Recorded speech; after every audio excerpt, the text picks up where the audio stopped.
sorry about the quality. It's not as good as it normally is. I'm using my little sister's camera for this. And so, yeah, this video, as you can tell from the title above, is tips for going back to school shopping.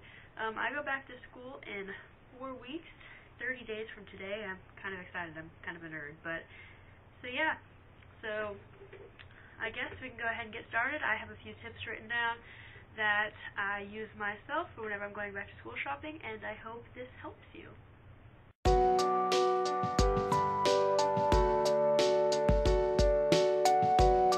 So before you even start going to stores thinking, can I get this or should I get this, the first thing you need to do is make a list. And I just made myself a list. I already crossed some stuff off because I went school shopping today. But you make a list. And first, I have the school supplies down there that I need, and then the other categories that I have are clothes that I need to get before school starts, and then clothes that if I happen to find them at a thrift store or somewhere that's pretty cheap, then I need to look for them regardless. And so, just make a list of things that you need in general. Going into high school, pretty much all you need is paper, pencils, pens, maybe backpack if that's what you want. I always get an accordion folder. And so that way I can just keep my homework in it. I don't always get it. I'm starting this year, but that's what I got this year. And then a flash drive, they are always helpful to have to transport stuff to school or to school to home if you need to finish it at home. And so yeah, there's not really much you need for high school. I know elementary, middle school, at least at my school, there's a list on the computer. And so if you are in one of those grades, make sure you check your school website for those lists. And so yes, just make a list of everything that you need, and so that way whenever you actually go to stores and stuff, it's easy and organized and easy to know what you need. That way whenever you get to the store, you're not scatterbrained and like, oh wait, what do I need again?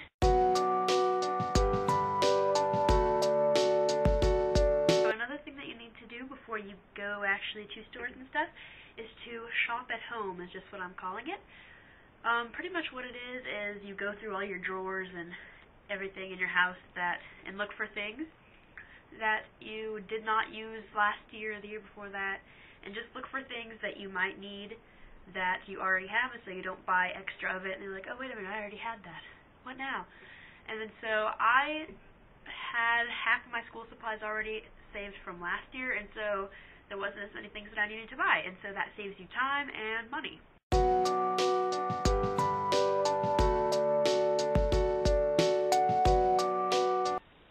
Need to check all the prices and ads to make sure that you are shopping at the right store. I normally shop at Target or Walmart just because in my opinion they have the best prices, but where you live, Walgreens might have better prices or Staples, and so make sure you check the ads and make sure that you are shopping at the place where you can get the cheapest stuff, the best stuff.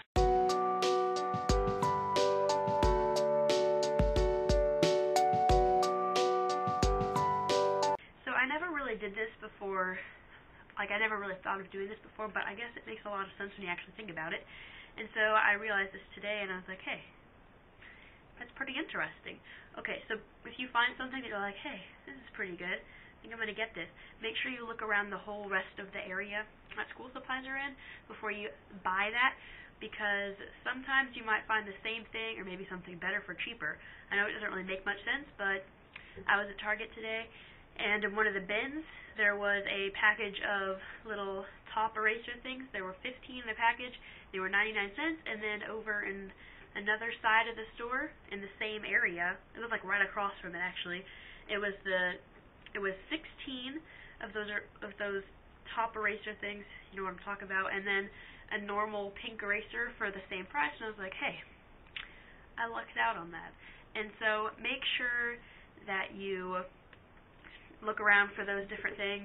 They might just be trying to trick you and make you pay for more or something. I don't know. Stores, I've never worked there before, but you know, I don't really know what's going through their minds, but it helps. Make sure you find something that's better before you buy something that isn't better. And then another thing that's kind of along those lines is to do the math. I know it's summer and you're like, I don't want to do math, but it can save you money. They may sell the same brand. At Target, they had 24 packs of pencils, and then they had a 60-pack. The 60-pack was $4, not 40 cents, $4, and then the 24-pack was $1.12, and the 8-pack was 47 cents. So make sure you do the math to find out which would be the better deal. Would it be cheaper to buy a lot of 47-cent ones or just get one 24-pack? Or would it be cheaper to buy two 24-packs or one 60-pack? And I found that it was better to buy 2 packs of 24 if you were just wondering. And so yeah, make sure you do the math and make sure that you're getting the best for your money.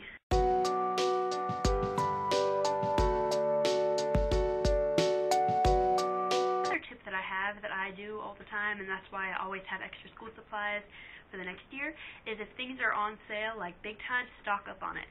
Like, I know notebooks, they used to be 15 cents, but they raised them to 17 cents, which I know isn't that big of a deal, like only 2 cents more.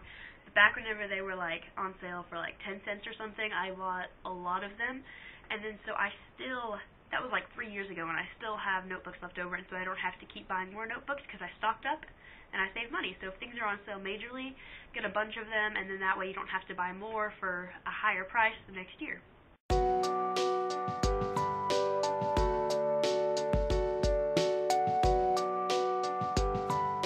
And so my last tip for this video is that pricey things like backpacks or binders, if they are expensive but they last a long time, it will be worth it. Because if you get a JanSport backpack that's like $50 and your mom's like, I don't want to buy you a really expensive backpack, well, like good brands like JanSport and 5-Star and stuff, if they last a long time, then you won't have to keep buying new backpacks. If you get a cheap $10 one instead of the expensive $50 one, you have to keep buying one every 6 months, then it's going to really add up. And so if you get a good quality brand of something like a backpack or a binder that lasts you 4 years, you will get your money's worth. That's like $10 a year if it's $40 or $50. And so, yeah, it's pretty worth it if you think about it. And so, yes, good quality things that may seem pricey at the minute will add up later, and you will be glad that you saved your time and money with that. So those are all the tips that I have right now. Thanks for watching this video. If you have any more tips for me that you think I would find helpful, or whoever else is reading the comments, you can comment it below. If you have any questions for me about my channel or this video in general, you can comment that as well. If you have any video suggestions, you can also comment. The commentary is a great place to share stuff, if you haven't noticed. And so yeah, you can go back and watch my other videos, and if you like them, you can subscribe for more stuff. This begins my back to school series, and I like school and stuff, and I know a lot about school, and so I will be doing a lot of videos in this back to school series, like a lot of them, maybe even 10. That might not seem like a lot, but I don't know. So yeah, I'll be making a lot more of these videos, so if you're interested in getting tips for school, you can subscribe. And so yeah, thanks for watching. Like, comment, rate, subscribe, share, do all that fun stuff. So thanks for watching. Good luck with your school shopping. I hope I helped you. Bye!